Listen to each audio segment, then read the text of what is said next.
개혁을 하지 않으면 사람들 간의 수익률에 있어서 차이는 있을 수 있지만 자기가 낸 것보다 덜 받지는 않을 거다. 근데 문제는 젊은 친구들이 지금 고민하고 있는 것처럼 국민연금 기금의 적립금이 고갈되고 나면 그 적자 나는 돈, 연금 급여를 누가 지불할 거냐? 네. 그렇죠. 이제 그때가 이제 문제가 되는 거예요. 현재 법에서는 국가가 그 적자분을 메울 의무는 없습니다. 헐, 그래요? 그러다 보니까 문재인 정부 때 4차 재정 계산을 하고 나서 대안 중에 하나로 그 지급을 법제화하자. 다시 말하면 국가의 지급 보장을 공무원연금처럼 명확하게 하자고 하는 게 대안의 하나로서 나왔던 거죠. 국민연금 기금이 다 없어져서 빵원이 된다. 네. 그래도 낸 사람들은 줘야 되니까. 그렇죠. 그거는 정부 세금으로 이렇게 메워주자. 정부가 메워주자고 하는 게 법제화의 취지인데 네. 정부가 그 사이에 손 놓고 가만히 있을 거는 아니기 때문에 손 놓고 가만히 있지는 않을 거기 때문에 그런 어떤 기금이 고갈되는 시점이라든지 적자가 발생하는 그런 규모라든지 이런 것들을 많이 줄일 거다라는 생각을 하고 있고요. 아, 미래니까. 네. 그게 뭐 큰 줄어드는 게 눈에 문제는- 보이면 좀 다르겠죠. 더 큰 문제는 현재의 재정 상태가 국민연금도 마찬가지고 국가의 재정 상태도 미래로 현재 제도가 계속 유지된다고 했을 때 지속 가능하겠느냐? 네. 현재의 국가 재정의 모습은 양호한 모습이라고 생각을 하지만 2060년, 70년이 됐을 때의 국가 재정의 상태의 모습은 상당히 안 좋습니다. 그래요? 왜요? 경제가 안 좋아져서? 경제도 안 좋아질 뿐만 아니라 왜냐하면 고령화가 되다 보니까 일하는 사람들이 고령화. 줄어들 거고요. 네. 그리고 지금 정부의 씀씀이가 되게 해프입니다. 정부 지출을 통제하지 않으면 현재와 같은 제도들을 그대로 다 유지된다. 그리고 현재 하고 있는 정부가 재량 지출 사업들을 현재 GDP 정도 되는 수준으로 다 한다 그랬을 때 그러니까 국회 예산정책처에서 2070년에 국가 채무 비율이 얼마나 되느냐 했었을 때 190%가 넘는다고 얘기를 합니다. 그렇군요. 현재는 50%도 안 되는데 나라 빚이 190%가 넘어가는 거예요. 다시 말하면 GDP의 2배 정도 되는 걸 갖다가 국가가 빚으로 떠안고 있다라는 거예요. 2070년경에 되면. 아, 그때 되면은 국민연금 손해하더라도 야 메워줄 돈이 없네 이렇게 된다고요? 그렇죠. 그러다 보니까 국민연금 개혁도 해야 될 뿐만 아니라 국가재정과 관련된 개혁도 이루어져야 됩니다. 그래서 기획재정부가 많이 하는 국회에 가서 읍수하고 있는 것 중에 최근에 하나가 네. 재정 준칙이라는 걸 좀 도입을 합시다. 현재와 같은 씀씀이를 가지고서는 국가의 재정도 문제입니다. 그러니까 함부로 재정이 팽창하는 걸 갖다가 막을 수 있는 그런 룰이라도 만들어 놓읍시다라고 얘기를 하고 있는 겁니다. 재정 준칙이요? 이거 국회에서 예산 맨날 하고 하지 않나요? 매설 통제하지 않나요? 최근에는 유감스럽지만 정치적인 어떤 의사결정을 통해 가지고 국가 재정의 적자로 전환되는 게 다시 말하면 국가 재정이 더 안 좋아지는 게 가속화되고 있습니다. 네. 그러니까 이제 그런 면에서는 어떤 정치적인 어떤 책임성이라고 봐야 되는데 그것도 아까 말씀드렸던 건 시계가 짧냐 기냐에 따라서 책임이 느끼는 정도가 달라질 텐데 정치인들의 시계가 짧으면 짧을수록 지금 그렇죠. 당장 중요하다고 생각을 하니까 지금 당장 먹고 쓰는데 더 많은 돈을 풀자고 할 거고 시기가 긴 사람들은 국가는 영원히 지속돼야 되지 않습니까? 이제 그런 관점에서 본다 그러면 현 세대뿐만 아니라 미래 세대도 중요한 건데 그 세대도가 과연 지속 가능한 모습일까? 전혀 그렇지 않다라는 거예요. 그래요. 재정도 중요하고 국민연금도 중요하고 다 중요한데 돈은 없고. 그러게요. 연금 개혁은 어쨌든 필수적이다. 맞습니다. 이런 상황인데 연금 개혁을 하면 나는 더 내고 덜 받는 게 확실해지는 건가요? 늦게 받고. 네, 그렇죠. 사실상 그게 저는 바람직하다고 보고 있고요. 그렇게 될 거다라고 생각을 하고 있고요. 아, 그 길밖에 없다. 그렇지 않으면 네. 지금 국회 연금개혁특위에서 논란이 되고 있는 것 중에 하나가 두 쪽으로 의견이 크게 나눠졌다고 하는데 받는 거를 현행 유지하고 받는 거는 현재 제도 수준 유지하고 더 내는 식의 주장이 하는 쪽이 있었고요. 네. 또 한쪽은 그래 더 내는 건 그래 나도 동의하지만 받는 거는 지금보다 더 받자 라는 얘기를 합니다. 근데 지금 우리가 연금 개혁을 하려는 이유가 뭔가요? 연금이 지속 가능하지 않기 때문에 하자는 건데 네. 더 받자고 하는 소리는 그러게요. 과연 그게 실익이 있을까요? 내는 걸 더 많이 내야 되고 그래봤자 몇 년 더 기금 고가 시점을 늦추는 것뿐이 안 되기 때문에 사실상 실현 가능하지는 저 개인적으로는 가능하지 않다고 보고 있고 그렇다 그러면 현재 젊은 세대만만 그렇게 연금도 줄어들고 돈도 더 많이 내야 보험료도 더 많이 내야 되고 이런 희생을 치러야 되느냐? 네. 저 개인적인 생각으로는 이게 국민적으로 납득이 되려고 그러면 젊은 세대가 납득이 되려고 그러면 현재 돈을 받고 계신 수급자들도 네. 일정 부분은 양보를 해야 됩니다. 이거 세대 간의 문제네요. 분명히 세대 간의 문제인데 네. 그런 세대 간의 문제를 서로 양해해 주지 않는다 그러면 세대 간의 갈등이 좀 더 심각하게 발생할 수 있습니다. 그래서 그러니까 젊은 세대한테 모든 책임 또는 부담을 떠넘길 거냐 네. 아니면 지금 내가 수급을 하고 있는 나도 조금은 양보할 거냐 그러니까 내가 양보하면서 젊은 세대를 설득할 거냐 이제 이 문제에 봉착했다고 저는 보고 있고요. 그리고 현재 내고 계시는 현재 수급을 하고 계신 분들에 대해서 정부가 혜택을 조금이라도 줄이려고 한다 그러면 진짜로 가난한 분들에 대해서 소득을 갖다가 지원해주는 그런 시스템도 네. 좀 새롭게 개편할 필요는 있다. 그래서 국민연금 개편의 논의와 더불어서 기초연금 개편 논의도 자연스럽게 나올 수밖에 없다. 기초연금으로 국민연금에서 이만큼 줄어드니까 기초연금으로 그만큼 또 보장해주자. 그래야 되는데 네. 이제 문제는 기초연금 같은 경우에서는 소득 하위 70%에서 제공해주고 있거든요. 네.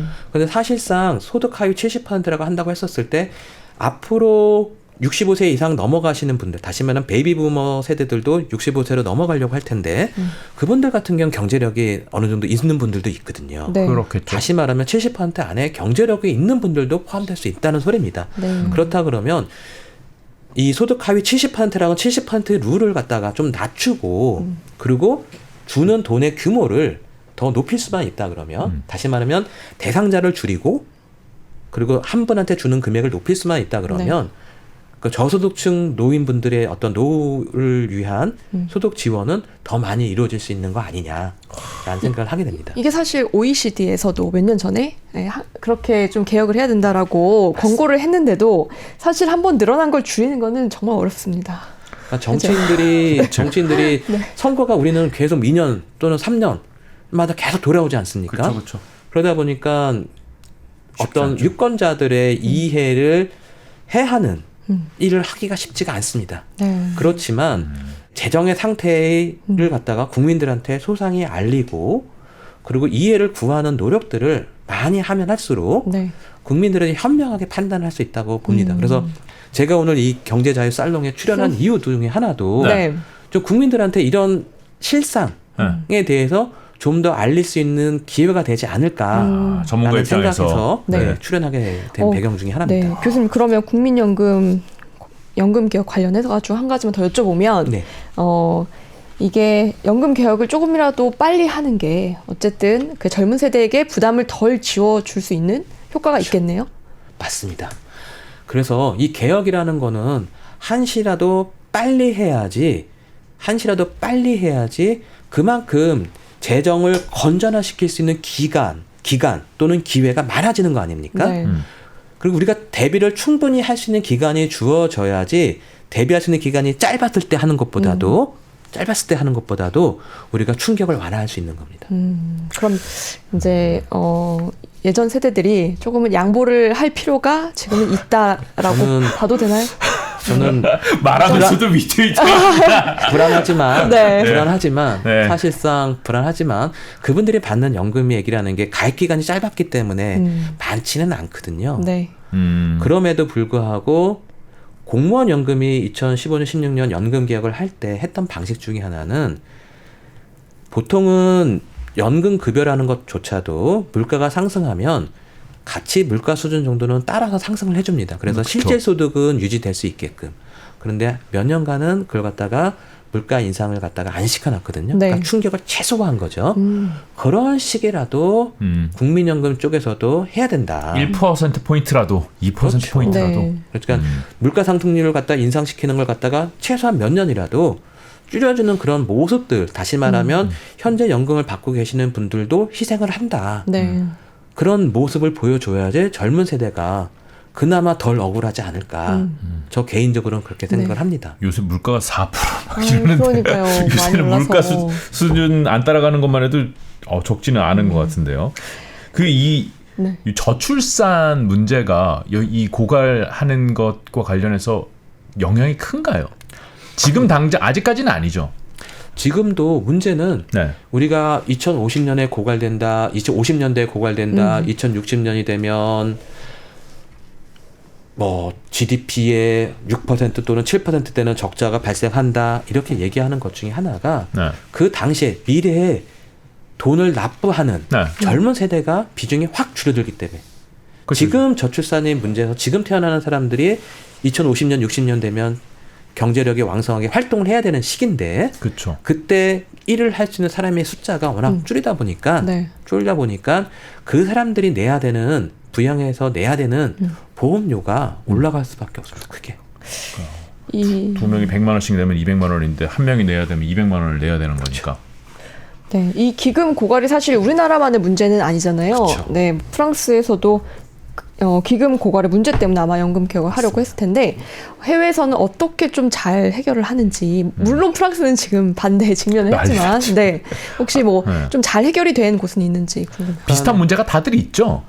그러니까 고령화가 진행되는 나라들, 우리가 지금 대부분의 고령화가 진행되고 있는 나라들이 뭐 일본이라든지 서구, 그러니까 다시 말해 유럽 선진국들. 그러니까 미국 같은 나라는 젊은 세대들이 계속해서 이민을 가다 보니까 고령화의 문제가 다른 나라에 비해서는 좀 덜하는데 네. 프랑스도 마찬가지고 그리고 복지국가라고 하는 스웨덴도 마찬가지고 이탈리아도 마찬가지고 영국도 마찬가지고 이런 고령화의 문제로 그리고 저출산의 문제는 비슷하게 경험을 하고 있습니다.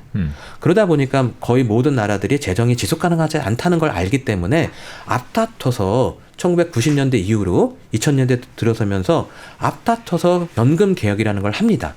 그리고 연금 개혁이라는 것 자체가 프랑스에서 지금 소동이 나는 것처럼 한번 하기가 되게 어렵습니다. 그렇죠. 그러다 보니까 많은 나라들이 꾀를 냈습니다. 정치인들이. 자동 안정화 장치라는 걸, 자동 안정 장치라는 걸 넣어가지고 기대 수명이 생각한 것보다 늘어나게 되면 급여선을 자동적으로 줄인다든지 네. 이런 자동 안정 장치를 넣어가지고 개편을 할 때 자동적으로 재정이 좀 더 안정화될 수 있는 기제들을 네. 마련해 놓는 것들이 있습니다. 그거 일본도 괜찮네요. 그렇게 하고 있고요. 그래서 아마도 우리가 연금 개편과 관련된 논의를 할 때 5년마다 한 번씩 재정 계산을 하면서 성공적으로 하는 경우가 딱 2번뿐이 없었는데 지금 5번 중에서 2번뿐이 못했는데 앞으로도 그런 문제가 있을 수밖에 없다 보니까 전문가들 가운데서는 우리도 서구의 유럽 국가나 일본처럼 자동 안전 장치를 한번 좀 미리 좀 마련해 놓자. 그래서 이렇게 기나긴 어떤 개혁의 어떤 이슈들을 정치인들이 어떻게 받아들인지에 따라서 달라질 수가 있는데 이제 그런 것들을 좀 완화하려고 그런 자다 말하면 제도 개편의 위험을 갖다가 완화하기 위해서 자동 안전 장치 넣자라고 주장하시는 분들 많이 있습니다. 물가 상승률이 뭐 바뀌면은 또 금액이 바뀌게 되고 바뀔 수 있습니다.